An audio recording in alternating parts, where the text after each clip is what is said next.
Terima kasih Tuhan. Terima kasih Yesus. Haleluya Yesus. Kau hiasi kehidupanku dengan kemurahan-Mu.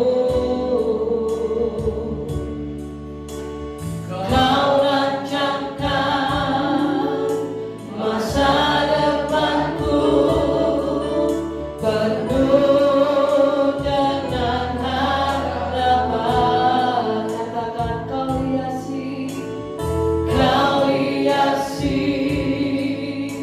kehidupanku dengan kemurahan-Mu. Kau rancangkan masa depanku penuh dengan harapan. Aku ada saat ini, semuanya karena kasih-Mu. Aku hidup hari ini, semua berkat kemurahan-Mu. Terima kasih Yesus, Engkau sangat baik, teramat baik bagiku. Katakan kau hiasi kehidupanku Tuhan. Haleluya. Kau hiasi kehidupanku dengan kemurahan-Mu. Kau rancangkan masa depanku penuh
baik dan sangat baik dalam kehidupan kami.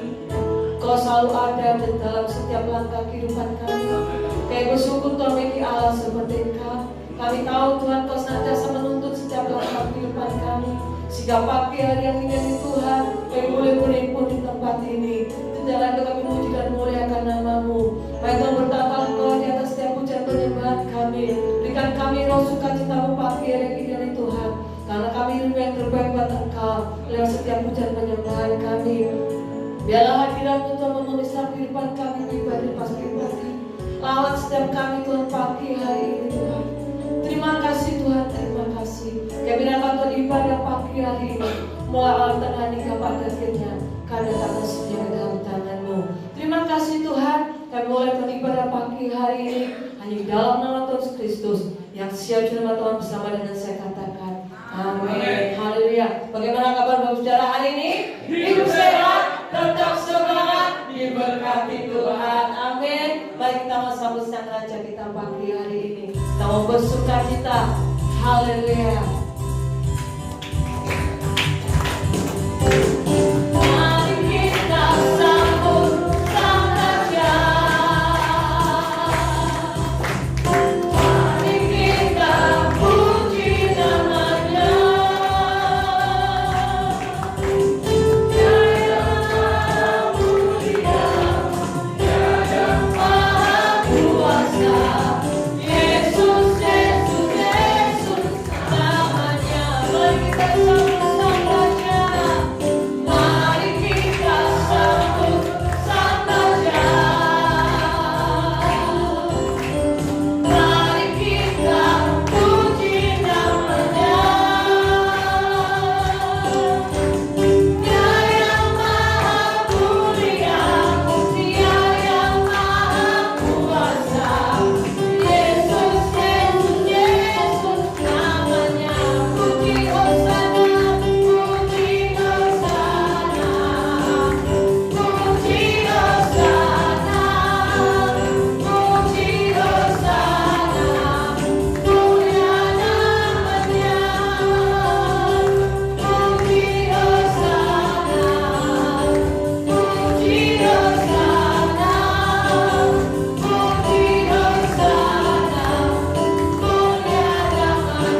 Hanya oleh karena Engkau saja kami dapat berdiri dengan teguh.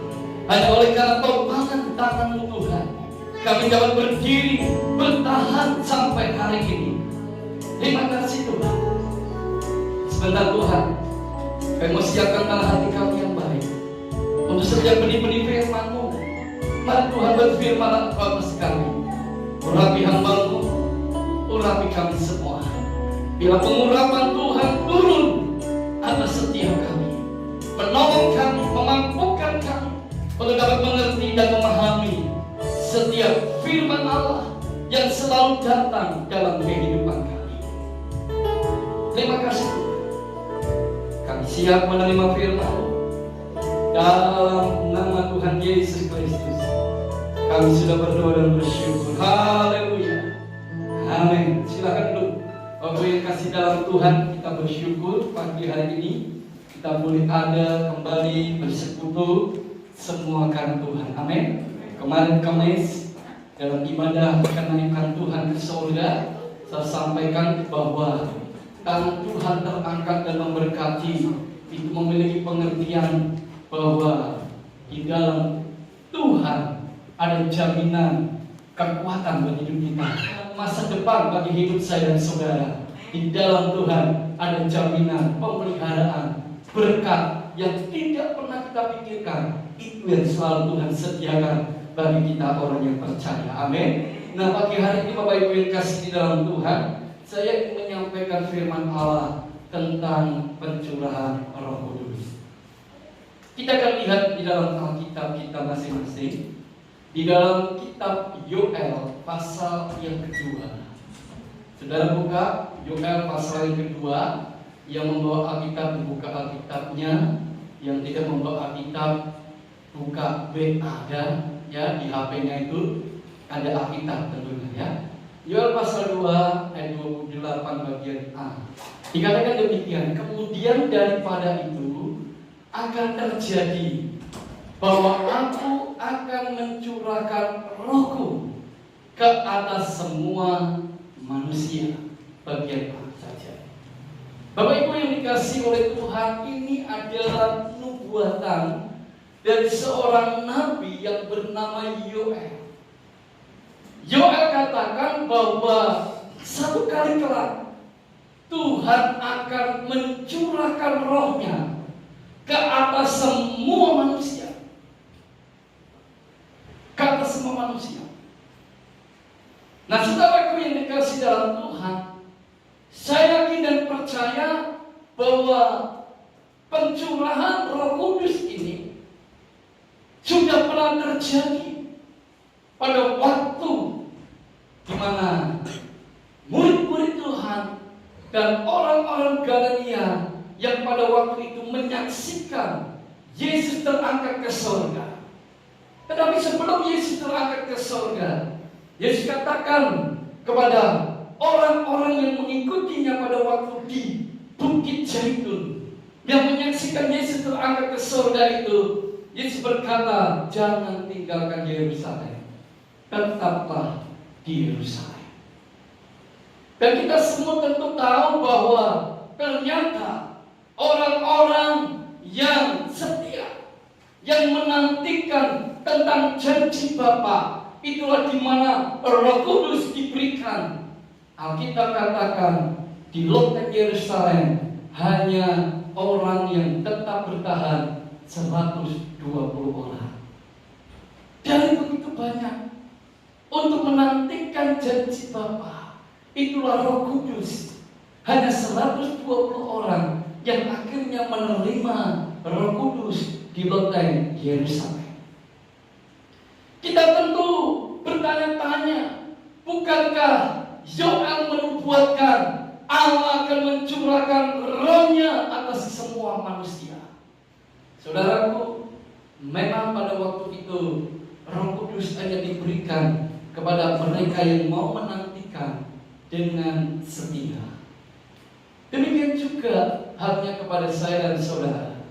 Saya tidak percaya kalau kita mau menanti dengan setia janji Tuhan ini tentang Roh Kudus, maka itu pun akan diberikan kepada kita yang percaya dengan amin. Roh Kudus akan dicurahkan. Kalau dulu di Loteng Yerusalem, dalam perjalanan kehidupan gereja, mulai kita melihat pencurahan Roh Kudus di mana-mana, akhirnya menyebar kemana-mana, sehingga semua orang alami itu. Bahkan sampai kali ini kita pun juga mengalami yang namanya pencurahan Roh Kudus. Bapak Ibu yang kasih dalam Tuhan, pencurahan Roh Kudus tidak hanya pada waktu di Loteng Yerusalem pada waktu itu. Sampai hari ini bagi mereka yang mau menanti dengan setia, maka dia akan alami Roh Kudus di dalam kehidupannya. Saudara, Roh Kudus dalam bahasa Ibrani dipakai kata ruah, Kodes. Tetapi saya tidak ingin membahas di dalam bahasa Ibrani-nya. Saya ingin memperlihatkan kepada kita semua apa akta Alkitab tentang Roh Kudus. Saudara, Alkitab menyebut Roh Kudus sebagai Roh Allah. Kalau kita membaca dalam kitab Kejadian pasal yang pertama, ayatnya yang kedua, maka di sana kita akan menemukan bahwa Roh Allah itu melayang-layang.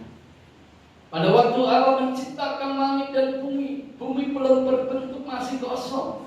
Disitulah Roh Allah melayang-layang, saudara. Jadi Roh Kudus disebut sebagai Roh Allah. Roh Kudus juga disebut sebagai Roh Kristus, saudara. Ya, ini Kejadian 1:2. Bumi belum berbentuk dan kosong. Gelap gulita menutupi samudra raya, dan Roh Allah melayang-layang di atas permukaan air. Roh Kudus, Alkitab katakan, disebut juga sebagai Roh Allah. Tadi yang kedua saya katakan, Roh Kudus juga disebut sebagai Roh Kristus. Di dalam Roma 8 ayat yang ke-9, setiap orang yang ada Roh Kristus dalam hidupnya, maka orang tersebut adalah milik Kristus. Katakan amin. Saya tidak percaya, saya dan saudara, dalam hidup saya dan saudara ada Roh Kudus. Amin. Kalau ada Roh Kudus, berarti ada Rohnya Kristus. Kalau kita di dalam diri kita ada Roh Kristus, berarti kita adalah miliknya Kristus. Dikatakan dalam Roma 8:9, tetapi kamu tidak hidup dalam daging, melainkan dalam Roh. Jika memang Roh Allah diam di dalam kamu. Tetapi jika orang tidak memiliki, kamu tidak hidup dalam daging, melainkan dalam Roh. Jika memang Roh Allah diam di dalam kamu. Tetapi jika orang tidak memiliki Roh Kristus, ia bukan milik Kristus. Kita patut bersyukur karena ada Roh Kudus dalam diri saya dan saudara. Amin. Itu membuktikan saya dan saudara betul-betul miliknya Kristus. Yang ketiga, saudara, Alkitab menyebut bahwa Roh Kudus disebut sebagai Roh kebenaran. Injil Yohanes pasalnya yang ke-15 ayat yang ke-26. Jikalau penghibur yang akan kuutus dari Bapa datang, yaitu Roh kebenaran yang keluar dari Bapa, ia akan bersaksi tentang aku. Roh Kudus disebut juga sebagai Roh kebenaran. Yang keempat, Roh Kudus disebut juga sebagai Roh hikmat, saudara. Roh hikmat. Saudara bisa kita buka Alkitab dalam Efesus 1:17. Dan meminta kepada Allah Tuhan kita Yesus Kristus, yaitu Bapa yang mulia, supaya Ia memberikan kepadamu roh hikmat dan wahyu untuk mengenal Dia dengan benar. Dan yang kelima, Roh Kudus disebut juga sebagai Roh penolong. Satu ayat yang tidak asing buat kita. Kita buka Yohanes 14 ayat yang ke-16. Bisa dikatakan demikian. Aku akan minta kepada Bapa, dan Ia akan memberikan kepadamu seorang penolong yang lain, supaya Ia menyertai kamu selama-lamanya. Amin, saudara. Roh Kudus disebut sebagai Roh penolong. Masih ada banyak sebutan dalam Alkitab. Kalau kita mau belajar tentang Roh Kudus, Roh Kudus juga disebut sebagai Roh kekudusan. Roh Kudus sebagai Roh yang maha kuasa. Banyak sebutannya. Tapi 5 ini yang saya sampaikan kepada saudara. Pertanyaannya sekarang, Bapak Ibu, mengapa kita ini perlu Roh Kudus? Mengapa kita perlu Roh Kudus? Yang pertama, Bapak Ibu yang kasih dalam Tuhan, Karena ketika Roh Kudus itu memenuhi hidup saya dan saudara, maka hidup saya dan saudara pasti akan alami perubahan. Yang pertama kali, apa yang diubah? Yang diubahkan bukan tubuh kita secara fisik. Yang diubahkan adalah karakter dan tabiat kita yang seringkali dulunya jahat, akhirnya diubah Tuhan menjadi baik. Amin, saudara. Itu kalau ada Roh Kudus dalam diri kita. Yang dulunya penakut akhirnya menjadi pemberani. Kita melihat salah satu murid Tuhan, itulah Petrus. Ketika Yesus ditangkap di taman Getsemani, dan Yesus akhirnya dibawa oleh serdaku imam-imam kepala, orang-orang Farisi untuk diadili. Petrus mengikutinya. Tetapi pada waktu Petrus melihat Yesus sedang diadili, ada beberapa orang yang datang kepada Petrus. Kita melihat di dalam Alkitab, Petrus menjadi takut. Akhirnya dia menyangkal Yesus 3 kali. Menyangkal Yesus 3 kali. Padahal sebelum Yesus ditangkap, Petrus malah berkata, kalau mungkin yang lain takut, aku tidak yang takut. Itu perkataan Petrus. Tetapi realitanya, kenyataannya, ketika Yesus ditangkap, Yesus diadili, Petrus takut. Hanya ditanya oleh seorang wanita, hanya ditanya oleh seorang anak, dan satu yang lainnya. Maka Petrus menyangkal Yesus. Tetapi kita melihat perubahan dalam diri Petrus. Ketika Petrus alami pencurahan Roh Kudus, Roh Kudus dicurahkan di kota Yerusalem, Petrus mulai berani apa? Menyaksikan cinta kasih Tuhan, menceritakan tentang siapa Yesus itu kepada semua orang. Dulunya akhirnya berani. Saudara yang kasih dalam Tuhan, di sini saya ingin menjelaskan bahwa sebagai orang yang hidup dipenuhi oleh Roh Kudus, tentunya kita harus mengalami perubahan baik dalam tabiat maupun karakter dalam hidup kita. Amin. Mungkin dulu karakter hidupmu tidak baik, sekarang setelah dipenuhi Roh Kudus jadi baik. Amin, saudara. Ini yang Tuhan, karakter ilahi itu muncul dari dalam diri kita. Itu harus kita tunjukkan. Kenapa? Karena ada Roh Kudus di dalam diri kita. Yang kedua, saudaraku, mengapa kita perlu Roh Kudus? Karena ketika Roh Kudus itu memenuhi hidup kita, kita akan dimampukan untuk dapat mengerti dan memahami tentang kehendak Allah di dalam hidup kita. Ada banyak orang bertanya, bagaimana saya bisa mengerti tentang kehendak Allah bagi hidup saya, Pak? Saudaraku yang dikasih dalam Tuhan, untuk kita bisa mengerti kehendak Allah bagi hidup saya, bagi hidup saudara, maka kita perlu Roh Kudus. Katakan amin. Karena hanya Roh Kudus yang bisa membuat saudara mengerti apa itu kehendak Allah bagi hidup saudara dan saya. Kenapa saya katakan demikian?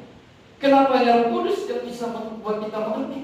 Karena dia Roh hikmat buat saya dan saudara. Amin. Dia Roh hikmat. Kalau kita membaca dalam Alkitab, ada banyak kehendak Allah yang harus kita kerjakan dalam kehidupan ini. Banyak. Kalau kita membaca Alkitab, kita akan tahu. Masalahnya adalah kita tidak pernah mengerti karena kita tidak baca Alkitab. Itu problemnya.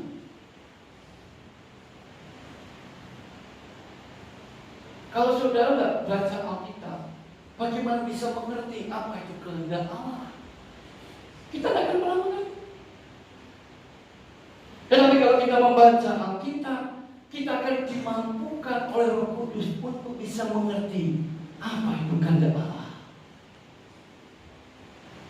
Penting sekali kita membaca Alkitab dalam hidup ini, saudara. Saudara punya handphone, sekarang ada di genggam tangan saudara, dan itu saudara bawa kemana-mana. Saudara ketinggalan saja sudah bingungnya minta ampun, betul? Masalahnya bukan soal ketinggalannya. Saya mungkin masalahnya karena di dalam handphone saudara ada Alkitabnya. Mungkin saudara lupa belum baca Alkitab. Jadi sebenarnya tidak ada alasan untuk kita tidak baca Alkitab, karena di handphone saudara sudah ada aplikasi tentang Alkitab yang memudahkan untuk saya dan saudara bisa membaca Alkitab dimanapun. Sementara saudara yang sedang bekerja, mungkin waktu bekerja tidak mungkin saudara buka Alkitab. Tapi sementara waktu jam istirahat, jam 12 siang, biasanya istirahat sampai jam 1 siang. Sementara waktu senggang ini digunakan untuk makan siang, saudara bisa buka dari HP saudara. Saudara baca Alkitab, mungkin tidak lebih dari satu pasal, mungkin hanya satu perikop. Tapi kalau saudara renungkan itu, maka di situ ada kehendak Allah yang bisa saudara dapatkan. Amin. Itu saudara. Memang ada orang yang membaca Alkitab satu hari 10 pasal, tidak apa-apa. Satu hari tidak mampu satu pasal, tidak apa-apa. Pak, satu hari cuma bisa baca satu perikop, tidak apa-apa. Yang penting ngerti. Itu bagi saya begitu. Hanya satu perikop, tapi kita bisa ngerti apa maksud Tuhan, apa rencana Tuhan, apa kehendak Tuhan yang harus saya kerjakan hari ini. Itu yang penting. Baca 10 pasal tapi tidak ngerti kehendak Allah buat apa. Yang penting itu mengerti. Amin, saudara. Karena saat saudara mengerti tentang kehendak Allah dan saudara mengerjakannya, maka itu akan terjadi dalam kehidupan. Katakan amin. Yang ketiga, saudara, mengapa kita perlu Roh Kudus? Karena ketika Roh Kudus memenuhi hidup kita, maka kita akan memiliki semangat yang menyala-nyala untuk melayani Tuhan. Katakan amin. Saudaraku yang dikasihi dalam Tuhan, ketika 120 orang di loteng Yerusalem dipenuhkan dengan Roh Kudus, maka 120 orang ini langsung keluar dan mereka dengan semangat yang menyala-nyala karena api Pantekosta membakar hidup mereka. Saat itu saudara, Alkitab katakan mereka tidak takut, mereka berkobar-kobar untuk apa? Melayani Tuhan, menceritakan tentang siapa Yesus itu kepada semua orang. Semangat yang luar biasa ada dalam diri mereka, sehingga ketika mereka menceritakan tentang Yesus, mereka tidak takut ditangkap oleh para tentara-tentara Romawi pada waktu itu. Mereka tidak takut. Mereka ceritakan siapa Yesus. Semangatnya luar biasa. Kenapa? Karena hidup mereka telah dibakar oleh api Roh Kudus. Pujian nama yang seringkali dinyanyikan. Api Pantekosta ku punya, ku biarkan menyala. Api Pantekosta ku punya, ku biarkan menyala, menyala, menyala selamanya. Amin, saudara. Biarkan api Roh Kudus yang saudara miliki itu tetap terus menyala dalam hidupmu, sehingga engkau tetap punya semangat, engkau punya gairah untuk melayani Tuhan. Katakan amin. Menjadi orang Kristen tidak hanya duduk di gereja mendengarkan firman Allah, tetapi kita harus bangkit untuk melayani, ambil bagian dalam setiap pekerjaan Tuhan di tempat ini. Apa yang saudara bisa kerjakan? Lakukan itu.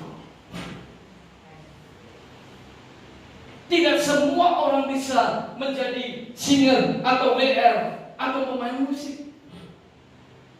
Semua orang bisa bisa punya talenta yang Tuhan sudah sediakan dalam diri saudara. Yang kadang-kadang engkau tidak pernah menyadari itu sebenarnya sudah Tuhan taruh dalam hidupmu.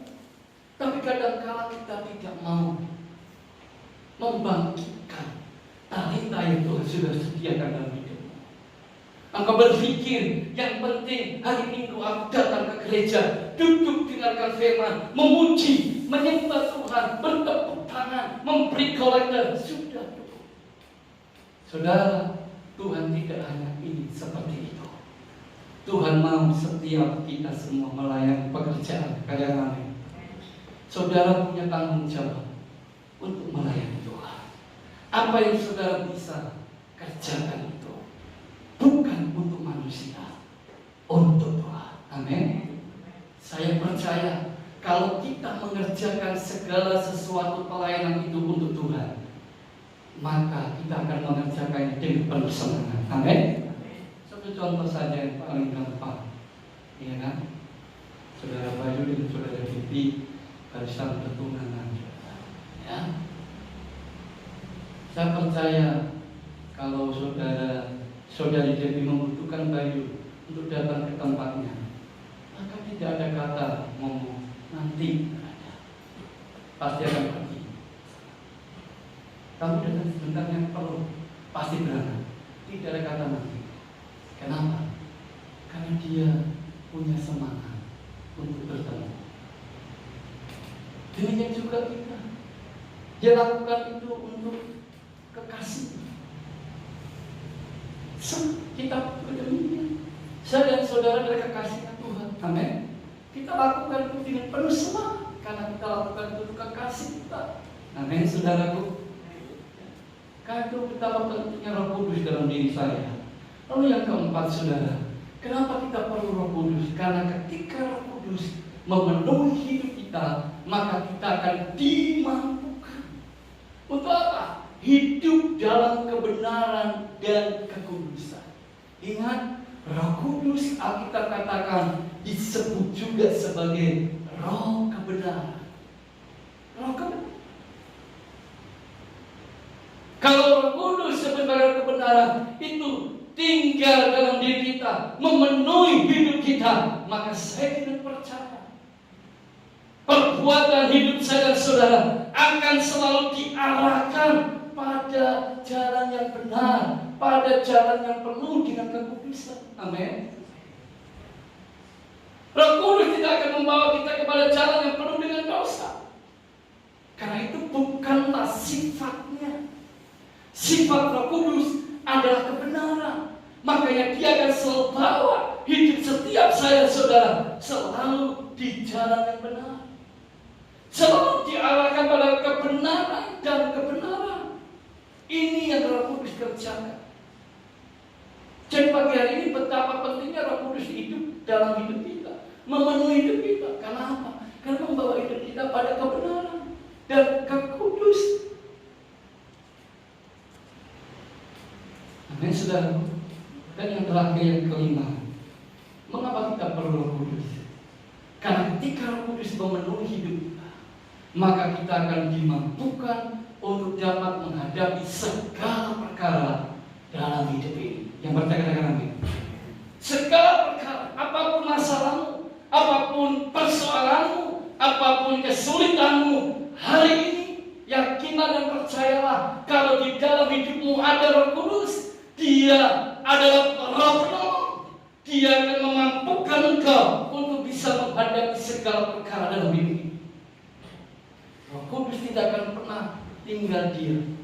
Saat engkau sedang hadapi kesulitan, saat engkau sedang hadapi kesukaran, saat engkau sedang hadapi masalah dalam hidup ini, Roh Kudus sebagai Roh penolong, dia akan memberikan jalan keluar sehingga engkau melihat ada kemenangan di dalam Tuhan. Amin. Untuk itu Bapak Ibu yang kasih di dalam Tuhan, pagi hari ini, mari kita perlu Roh Kudus. Kita perlu Roh Kudus. Karena hanya Roh Kuduslah yang mampu membuat saya dan saudara berubah dari kehidupan yang jahat menjadi kehidupan yang baik. Karena hanya Roh Kuduslah yang mampu membuat kita mengerti tentang kehendak Allah. Karena hanya Roh Kuduslah yang membuat kita bersemangat di dalam melayani Tuhan. Dan hanya Roh Kuduslah yang mampu membawa hidup saya dan saudara untuk selalu melihat jalan keluar selalu ada dalam setiap kehidupan kita. Karena kita tahu di dalam Yesus selalu ada harapan. Di dalam Yesus selalu ada masa depan bagi hidup saya dan saudara. Tuhan Yesus memberkati. Mari kita datang kepada Tuhan.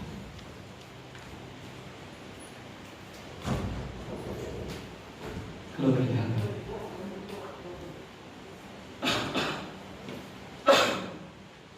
Terima kasih Tuhan. Di pagi hari yang indah ini Tuhan, kami telah mendengarkan kebenaran firman. Firman-Mu yang terus mengingatkan kepada setiap kami betapa pentingnya Roh Kudus ada dalam diri kami. Hari-hari ini kami perlu Roh Kudus. Kami perlu Roh Kudus memenuhi hidup kami. Penuhi kami, penuhi kami, penuhi kami. Haleluya.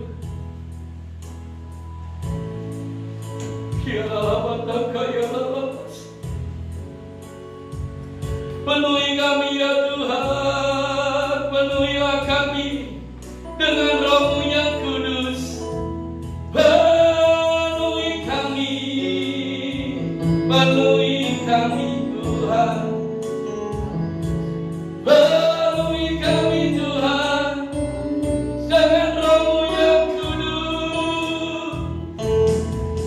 Haleluya. Haleluya. Oh, haleluya.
yang akan mengubahkan karakter hidup kami menjadi baik.